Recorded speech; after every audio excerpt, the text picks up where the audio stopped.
সুপ্রিয় দর্শকবৃন্দ, আসসালামু আলাইকুম। আজকে আমি আপনাদের সাথে আরেকটি গুরুত্বপূর্ণ বিষয় নিয়ে আলোচনা করব। সেটি হলো, আমরা যখন বিম এবং স্ল্যাবের শাটারিং বাদি মানে ছাদ ঢালাই দেওয়ার প্রিপারেশন নেই, তখন অনেক মালিক দেখা যায় যে ওরা বলে যে এখানে পুরাতন শাটার ইউজ করা হচ্ছে, ওই ক্ষেত্রে পানিগুলা বের হয়ে যাবে, আমাদের কংক্রিটের ক্ষতি হবে, ওই জন্য ওরা হিউজ পরিমাণ পলিথিন ইউজ করতে চায়। কিন্তু এই পলিথিন ইউজ করার কারণে আমাদের অনেক ক্ষেত্রে ক্ষতি হতে পারে, সেটি এই ভিডিওতে দেখানোর চেষ্টা করব।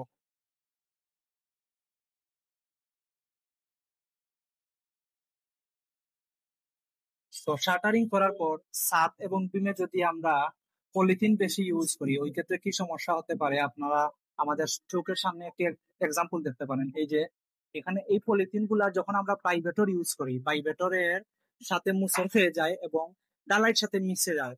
আর যখন ছাদের মধ্যে এই পলিথিন ঢুকে যায়, এখন আমরা চাইলেও কিন্তু 100% এগুলা রিমুভ করা সম্ভব না।